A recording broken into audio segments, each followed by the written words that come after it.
So this time we interviewed Miriam, another really full facilitator, and we covered a lot of great grounds. And I really loved her presence and felt like I got like a real transmission through our conversation. hmm Yeah, I felt really invited into the way that she relates to life from a place of trust and security. And you can really hear that in a lot of things that she said.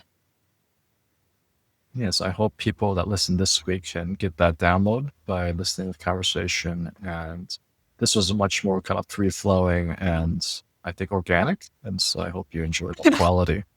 Before the call, I was talking to Kish, and I don't, like you kind of mentioned, like I don't actually know very much about you, but I've always appreciated your presence and sort of way of being. I get so curious if that's like something you were born with, or if it's something you had to practice a lot of, or like how did that, or I don't know. Now I feel shy about. I just named something that I don't know if we have consensus on what we're naming. But, Hmm. It feels like there's something that I think that I actually came with into this earth with this kind of quality. Mm. Like my mom shared some memories of me as a child that speak to some of this presence.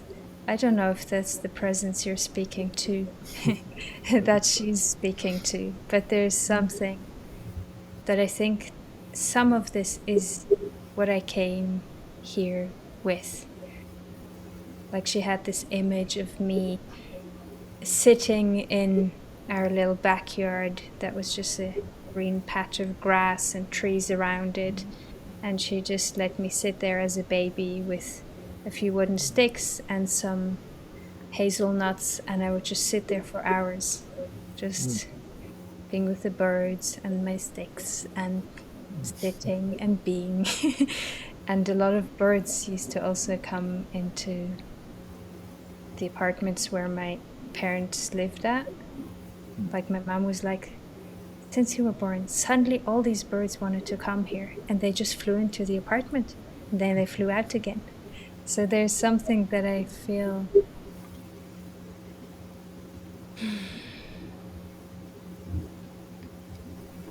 it comes relatively easy to me. And of course, there has been also a lot of different trainings and practices that I went through to deepen that. I think as we develop and grow up, there's always more stages of presence that can be deepened. So, yes, it's also a practice and also something I learned.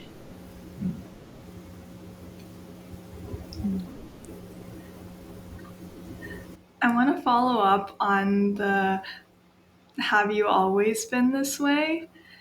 question that Mitra asked. Like you said, you had a number of other experiences where you were deepening presence through different practices. Was that something that you kind of came back to at some point in your life, or was it just a constant progression of this is something that's important to me and I'm deepening in that? Hmm. I think a lot of the context within which I grew up in supported a lot of this presencing and being with one another. So it doesn't really feel like there's a beginning to this practice of presencing what's here. I still have, and grew up with um, my parents who are really bringing a lot of like presence, care, interest, curiosity to varying degrees, of course. Uh, and I think that is like the template within which I knew presence and the importance of that. for my life and really feeling nourished and content and good with where I'm at, even though I'm still learning all the time. And then also, of course, there were also after, like, having been a child, having been at school, and then having been in search of what do I want to do, that then my way led me to practice and study craniosacral therapy for 3.5 years and other body work modalities and naturopathy with a focus on medicinal herbs or plants. Then that after that I became self-employed, and then in my practice noticed, I need to have other tools for being present with other layers of experience that I am not equipped with yet, where people would dissociate on the table suddenly. Like, whoa, I don't know how to meet that competently. So that led me to somatic experiencing, and then to relatefulness as that journey from one to one came into a ripeness, that then I felt a readiness to go into more of a broader relational field to explore presence. And so here I am. I love how natural that sounds, like sort of just constant deepening and also like widening at the same time. And I have this curiosity around how that transition into like relateful relational practice was, because I have this very small sample size of a few friends that started with like very dance and body based practices, and then it was very jarring for some of them to go into sort of like these relational, mostly kind of like talking spaces. And was that how did you navigate that, or did you find that just really easy or flowing? Yeah, that was really flowing and easy. I love that. There's something where I always loved the one-on-one contact and going deep. I always felt like that's what I need in relationship to feel really like nourished and met in the relational needs of intimacy and knowing each other deeply. That I've had friendships for decades that I was just practicing going deeper and deeper. What did feel challenging in the relational, it's not because it's relational one-on-one is easy. So I started more with focus sessions because I could ease into the practice of relatefulness in a context that I was familiar with very much so. And then the flow context in relatefulness, that definitely felt like, woo, that's a whole other level of challenging. Also because like there's something where suddenly I needed to reorient in myself and in relationship to others of like, where is my focus of attention when there's so many? Right. Yeah. So I think that was one of the more challenging aspects of flow. Like, when do I bring myself in? To who do I relate? There's so many. Like it's a different orientation where the one that I'm talking to becomes the group as a whole, which is made of many. And that is a different complexity, it felt like in my body, than to speak to one individual at a time. Yeah. I love that idea of like you're speaking to the whole group as one body, although it's like many parts to the body. Exactly. Yeah, I thought about that as I was saying that too. I'm like, yeah, but also when I speak to one, there's so much in each one of us. Right. Like, there's different ages of us that may be like, this is really scary to be in a group. Or another one that's like, yeah, I just want to be friends with you. Or another one that feels Like there's so many different aspects to us that I'm Mhm. like, yeah, it's not just one. But Mhm. it is one with a lot of Mhm. internal complexity, Mm. multiplicity, diversity, and still that felt much easier to my inner orientation, seeing one body person, not a multiple body Mm. you. Mm. Is that where the inspiration for the focus into flow came from? No, actually not. But it kind of leans onto that as well. Like there's something Adam and I we thought about that idea of how one person and deepening into one or zooming into one person's experience can become like a portal for all of us to experience something of us by going, like having one being the portal for all of us to experience the collective of us that one person speaks to.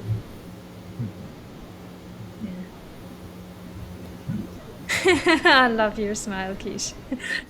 You really embody this mystical quality. I think Adam as well, but I'm really experiencing it with you right now. You embody this mystical quality that feels it feels like I want to just jump into it, but then I also feel this like not wanting to disturb it as well. Huh. Yeah, when I hear that, then I feel I want to just tell you, you can ask me anything, Kish, and you, Mitra, too, and I'll take responsibility for saying, nah, next. I don't want to go into that. And maybe I'll give you no reason, and maybe I'll give you a suggestion where else I feel rather drawn to. Or I'll just wait for what else emerges. But I feel really like welcoming. I don't have a sense of how you could disturb me by being here or being curious or peeking in. How's that to hear?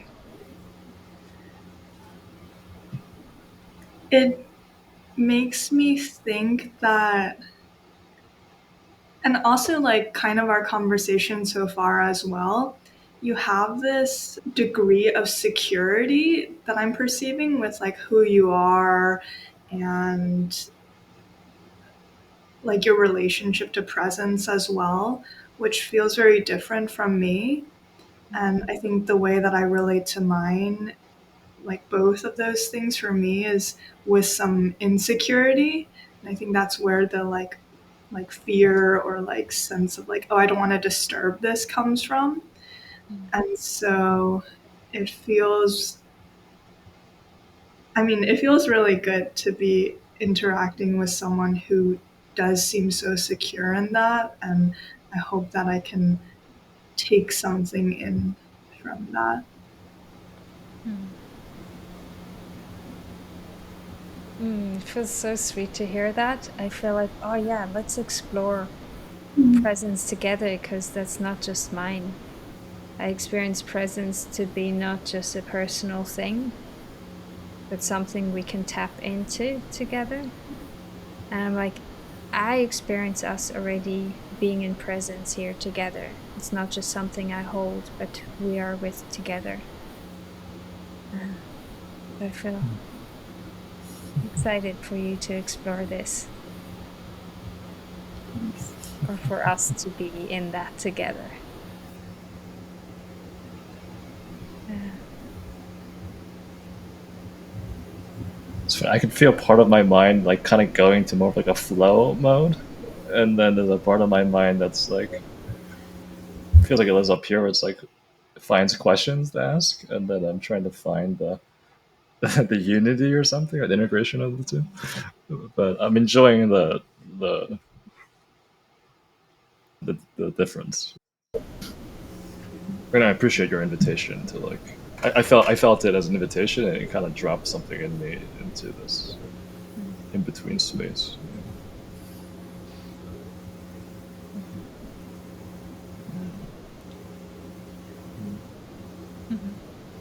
Yeah. I think that is something about like expressing things that are in our present moment experience, what relatefulness is so much about, or really any modality that practices being in the moment in relationality, that speaking to an experience in myself can be an invitation. And so is your expression or yours. Like there's something about when we speak to what's here right now, I feel invited not only into your world, but also into that room or into that space that lives in me too.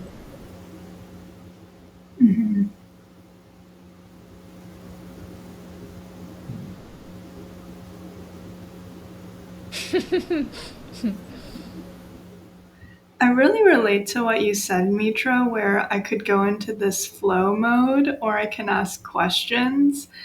And the questions, I feel like I often feel this way when we're doing these podcasts. It's like, what's going to be good to ask? What do people want to know? What do people want to hear? And it feels very distinct right now from like what's it like to be. It feels like two different energies. What's it like to be here? Yeah. For me, it's like I have certain questions that I'm very curious about you, Miriam, but it feels.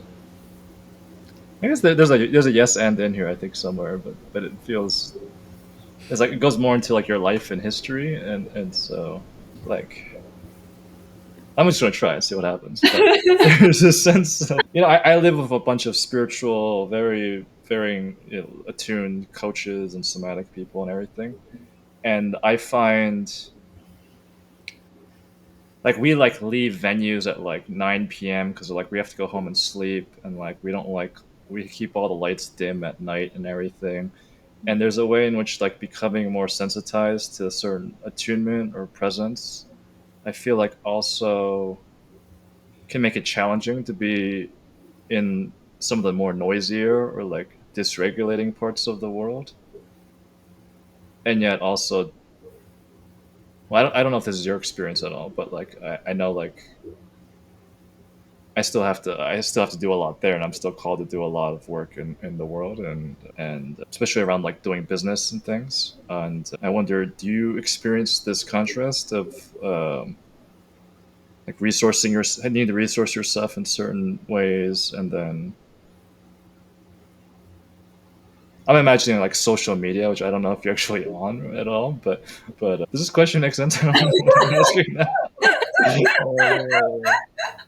Let me try to say what I understood from what you're Please, yeah, articulating save and me. tell me if I Yeah, yeah, got your question yeah, right. yeah. Am I understanding you right that you're asking if there is still a need to regulate myself in the more noisy lifestyle that can be so much part of our, at least Western world? Yeah, do you experience that as I don't know, if conflict or like tension as a tension as you deepen in presence? Do you find it's kind of harder to be in some of the more default dominant like Western technologies or environments? And then yeah, do you also have like practices or time to resource yourself if so? Okay. It's easiest to answer one question at a time. I'll try True. to remember the ones you asked Totally. if you have Totally. practice Totally. stuff, but I'll just answer the first one of if it is more difficult to be in noisy places, the more presence deepens, Hmm. right? Perfect. Mm,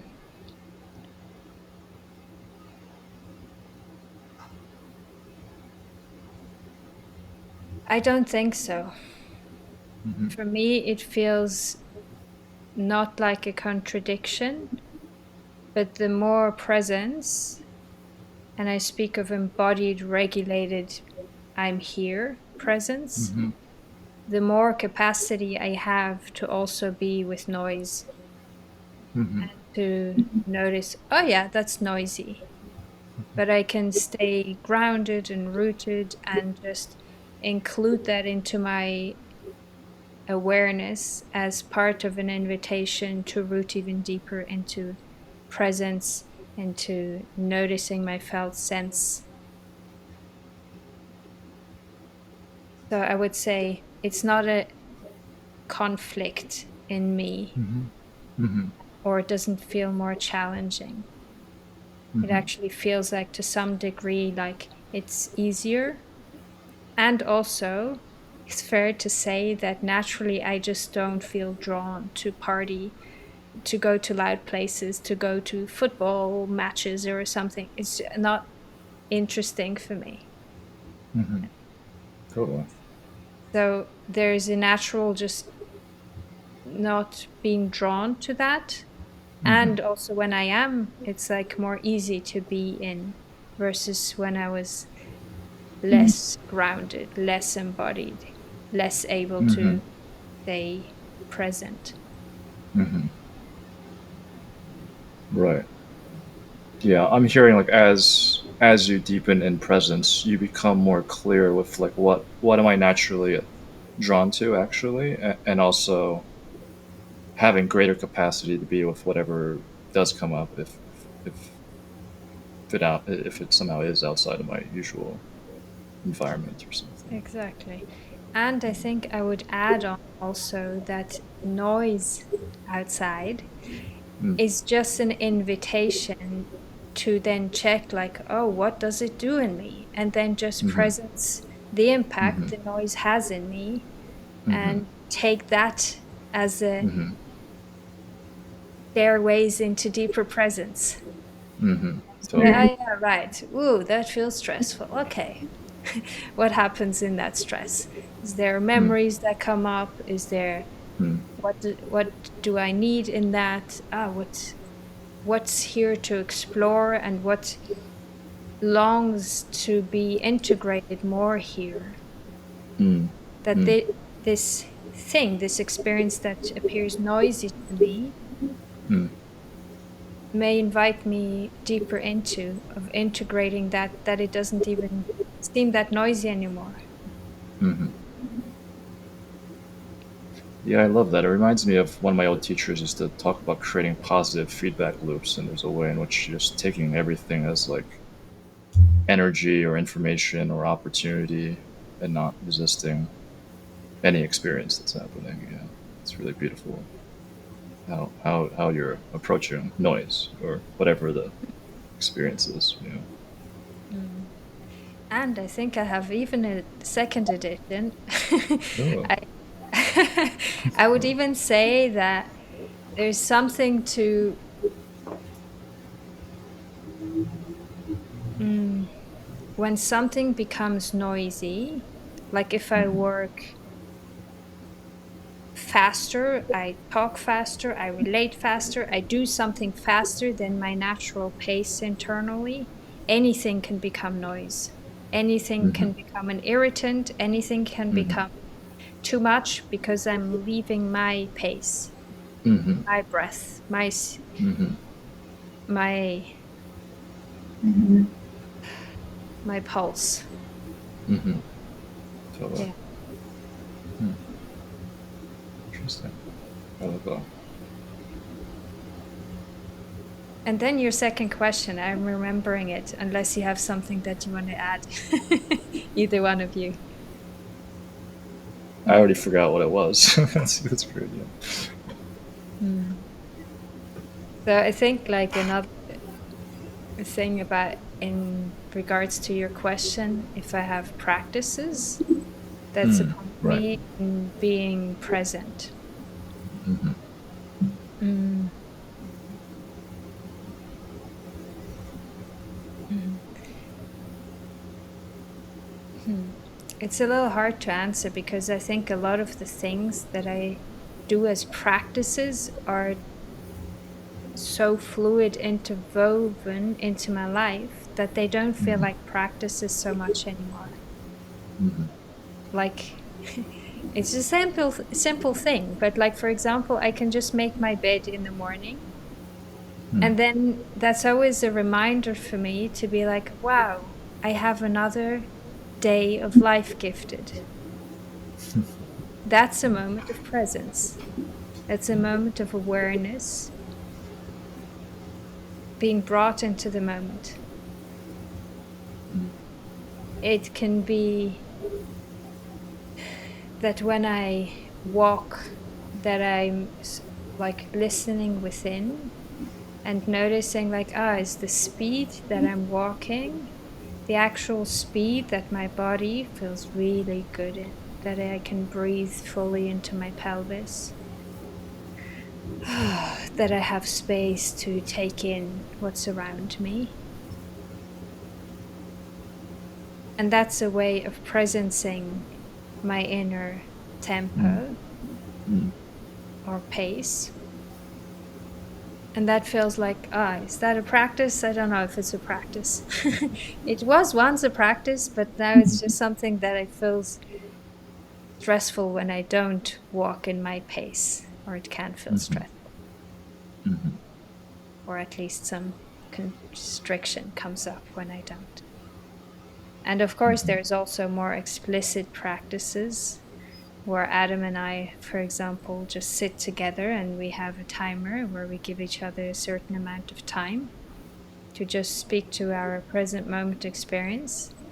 And the other one is just listening and attuning inwardly to what do I as a listener notice in my body, emotionally, what am I becoming aware of? And then we finish the share, and then the other one listen, just going to share what they felt when listening.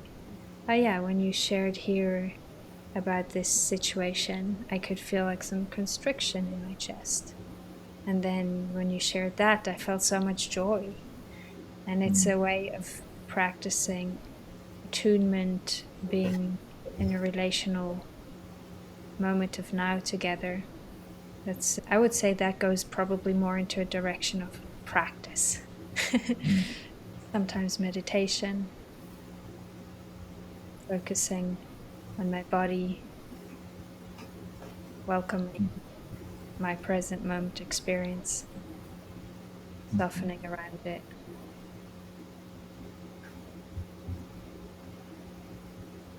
I think that is a long answer to your two questions. Thank you. It feels really good to, yeah. I can feel it as like a spell being cast upon me, and noticing the pace of my breath and like, like how am I moving my body, and it's yeah, appreciating the unintentional guided meditation here. Huh. Yeah, you're having such an effect on me as well, and I'm imagining that the people listening to this, I don't know, maybe I'm projecting on the audience. I'm imagining the people listening to this are going to be like, how do I get more Miriam in my life? Can you say something about the one-on-one work that you do with people? Like, what do you offer? Mhm.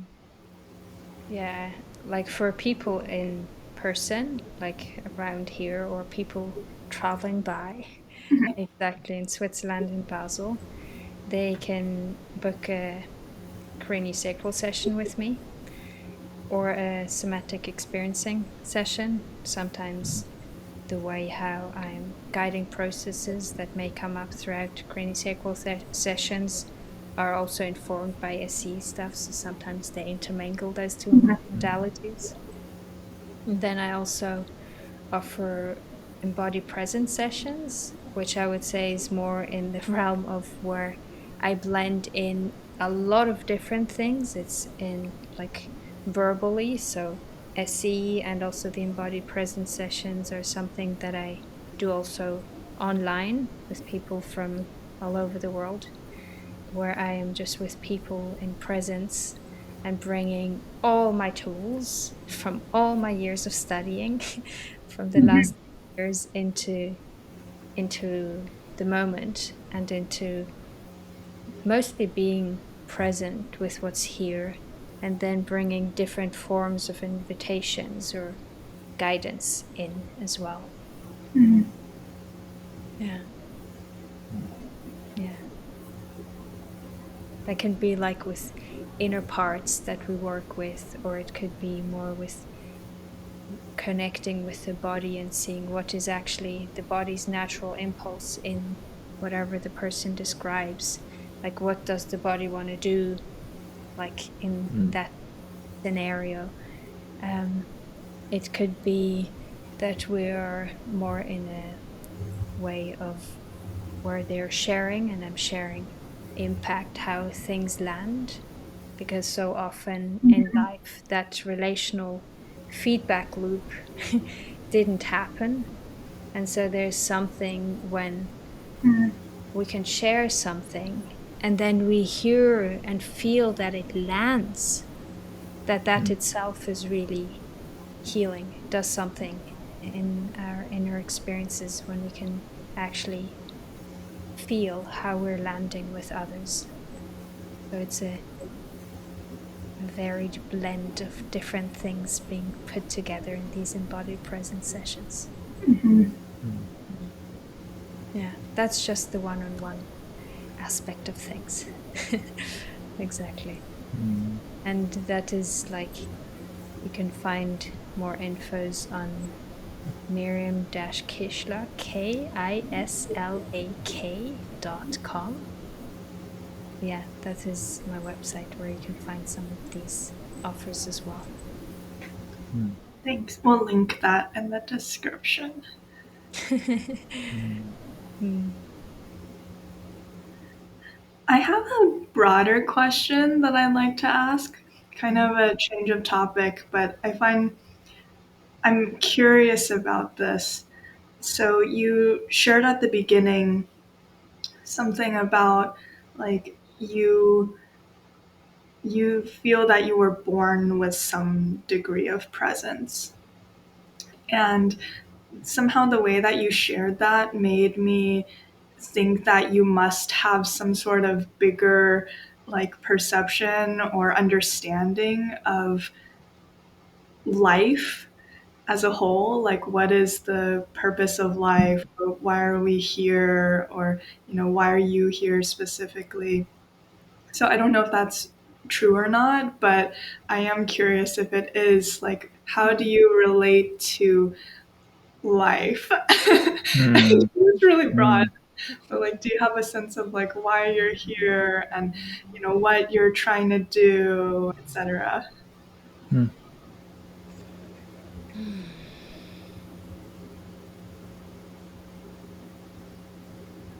think first I want to insert one thing, that I think we're all born with presence.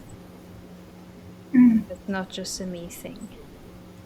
I think that I was able to sit in my presence and grow ever deeper into that is due to the context that I was able to grow up in. That was able to just like grow in the way it did. And I think we all have it, and we were all born with it.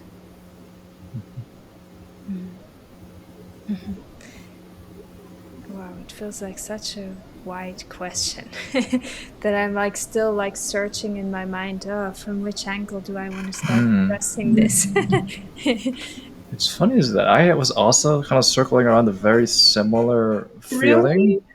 It wasn't exactly, I wouldn't have used the same words, but it was something like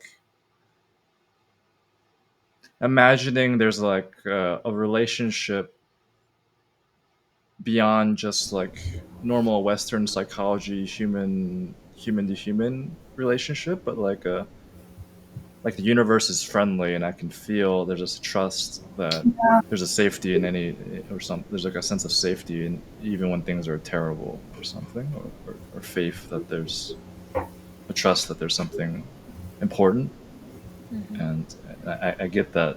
I feel some sort of vibe of that when I hear you talking. Like some, Mm-hmm. I feel like I meet a lot of people that have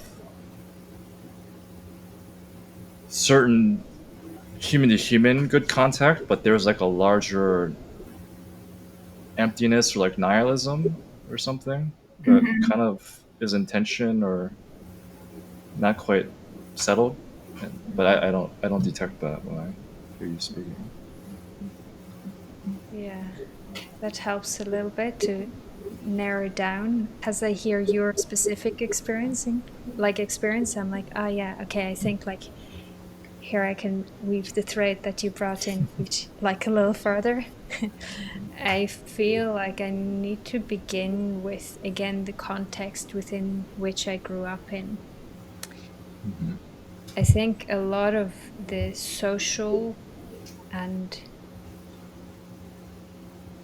even the geographical landscape within which I grew up in was including a lot of trust and connection to a wider reality of life being a big, vast, beautiful experience that I'm embedded in, and that there is good in the world, and that there is a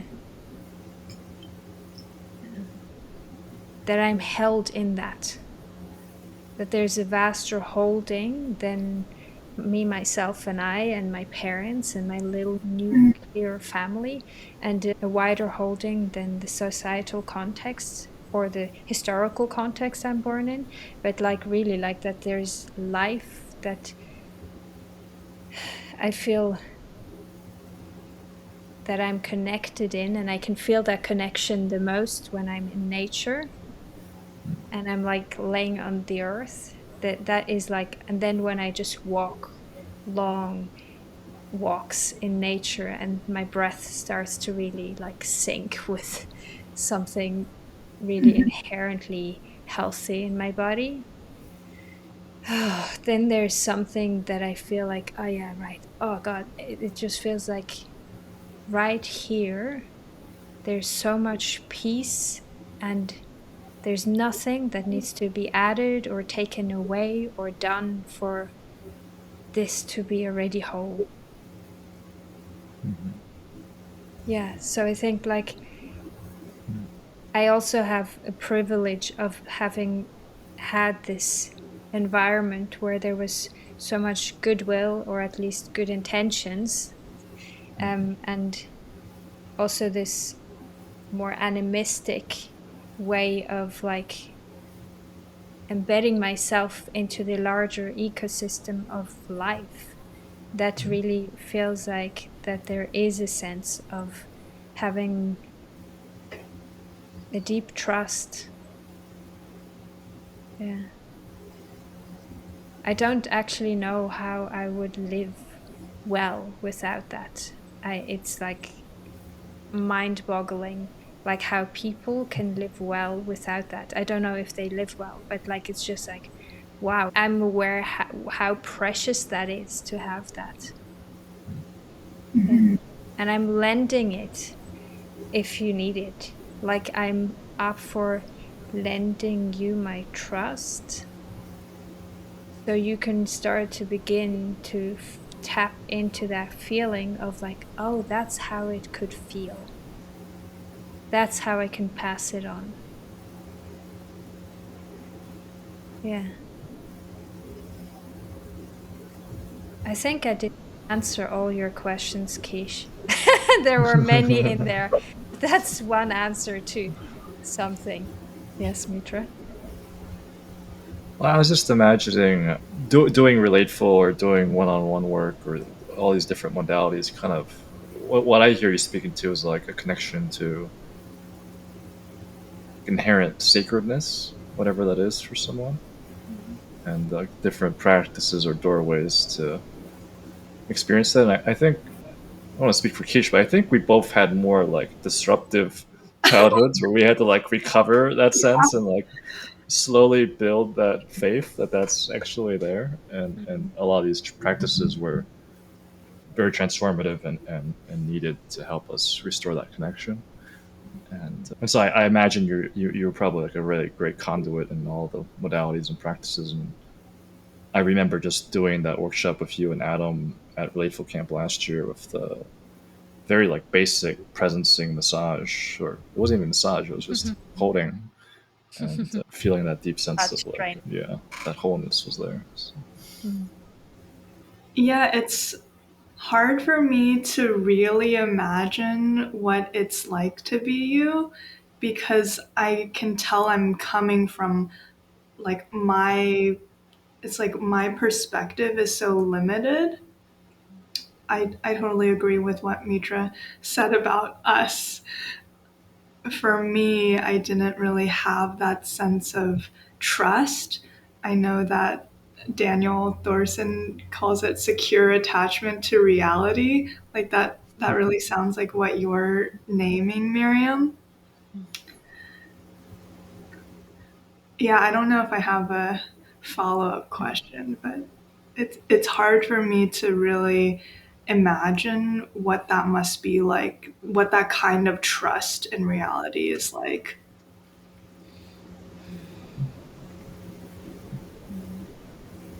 I imagine you've had that experience though, at times. Or Like the thing that I'm imagining Miriam's experiences is like it's just a different baseline. It's like even if things like for me I can have that experience in spurts, but I imagine for instance I mean, I'm curious about what your experience would be like in this case, Miriam, but like when challenging or bad things happen to you, like for me, I remember one thing that happened years ago in New York was some kid just threw like a plastic water bottle at my head in the subway. And I was like, how do I make sense of that in a, you know, worldview of like life is good? And so I'm curious how do you relate to some challenges or like for me I would call them like unexplained things happening in your life?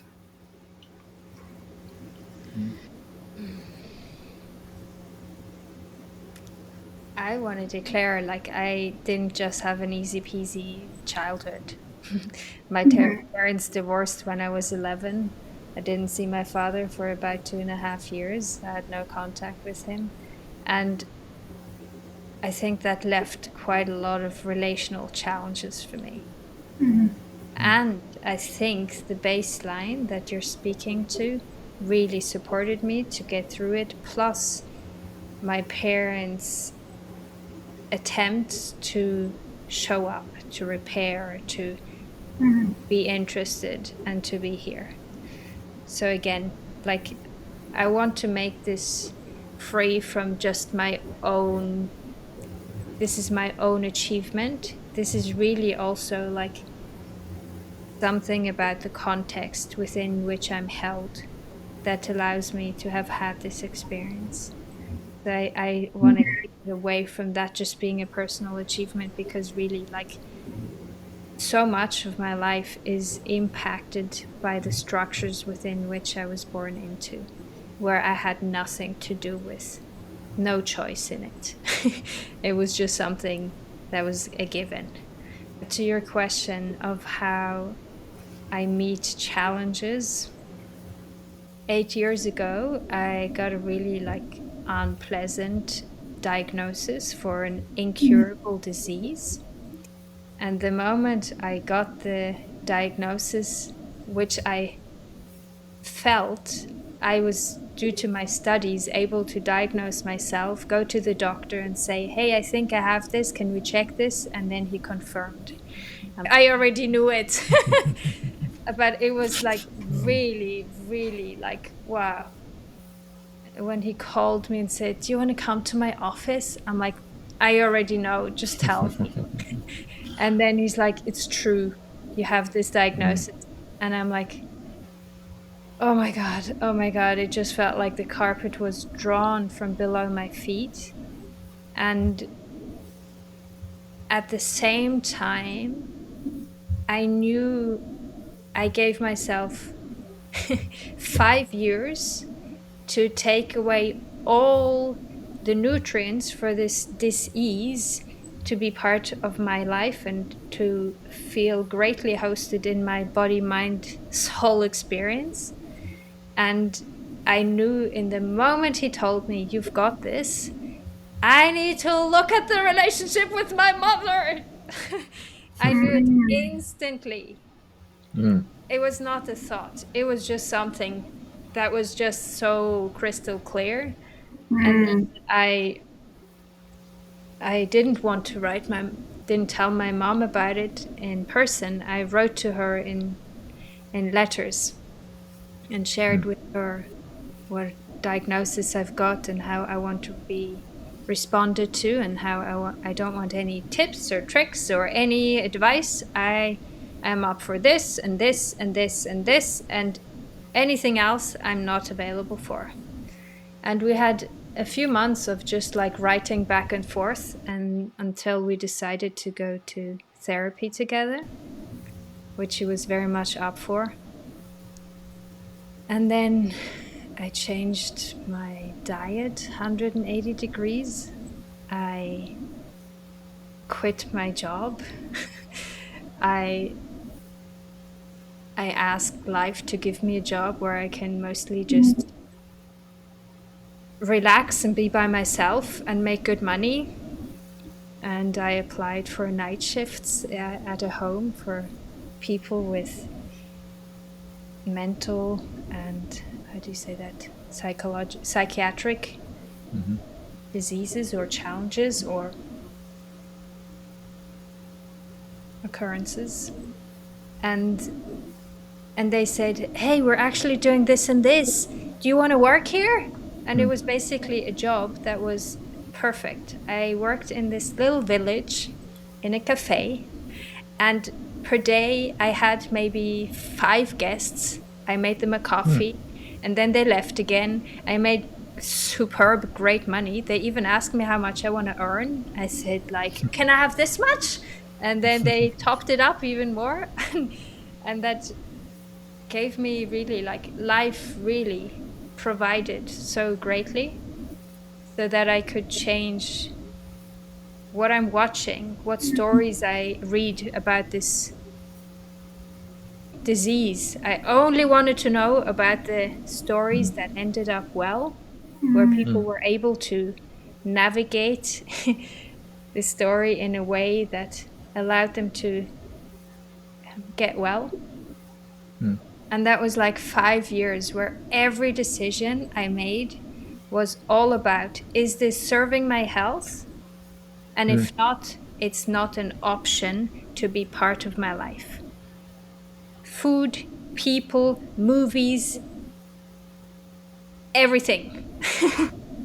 And so, in that moment, that's all a long answer to your question, how do I deal with when things aren't that easy?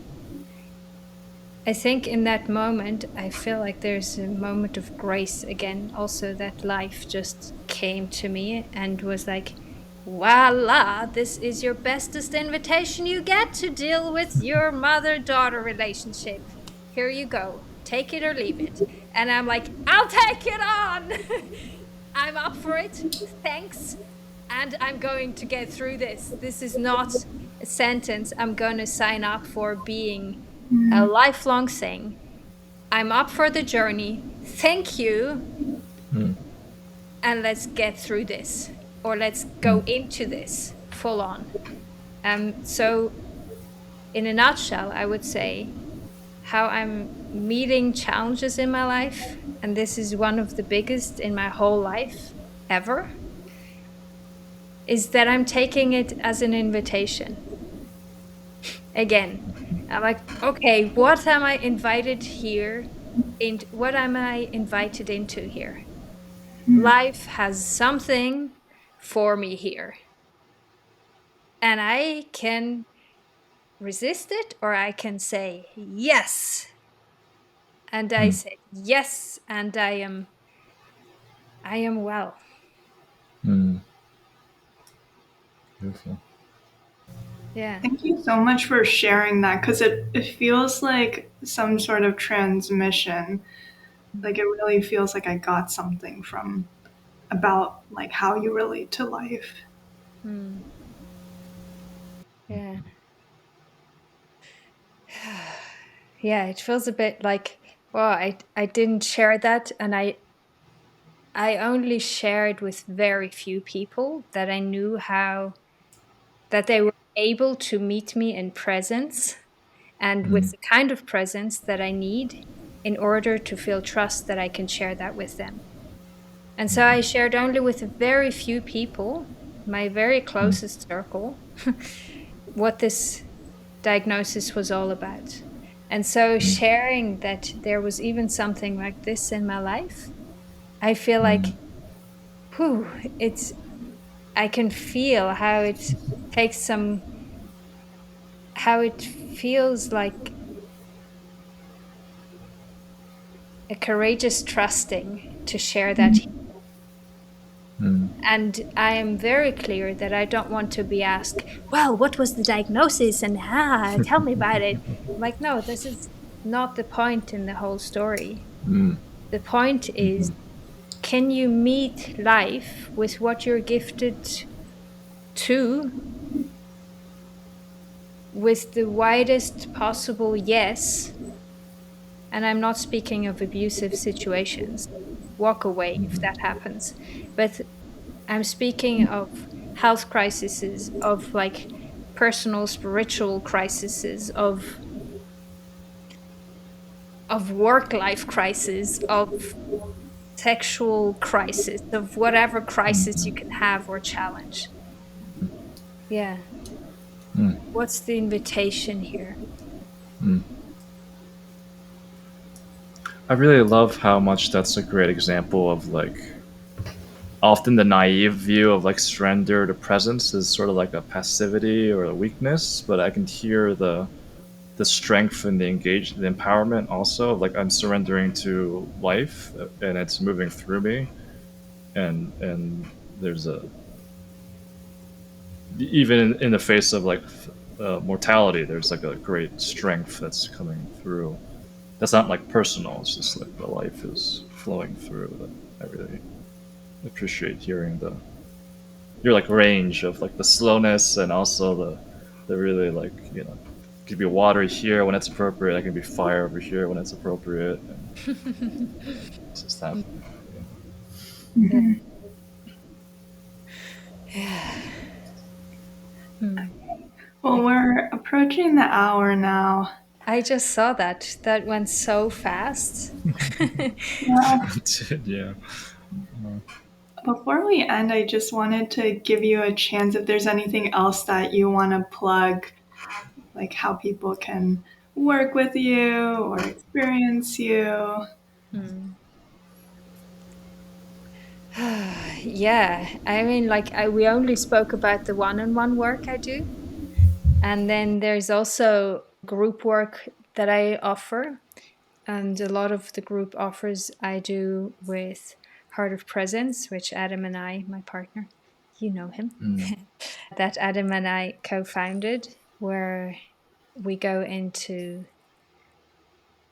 a lot of practices around you mentioned the workshop, Mitra, Mm-hmm. and the Heart of Touch workshop, or now by now training, where we go into relational mindfulness and touch work, and also go into relational presencing, which is where we also address not just the mindfulness and communication and in contact with one another, but also where we go and address the personal, interpersonal, and transpersonal collective layers, um, to help them integrate into our life flow again.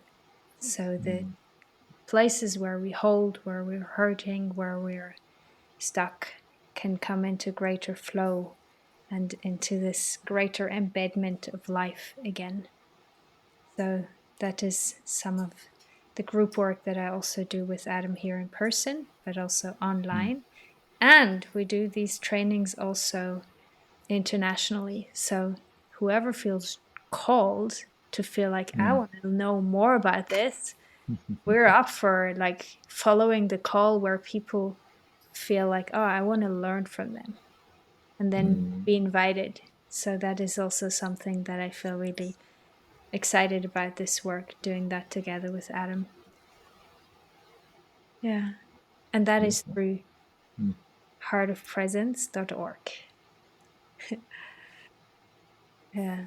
Right. Thank you so much. Thank you. That was really, really nice to receive. Likewise. That was such a gift.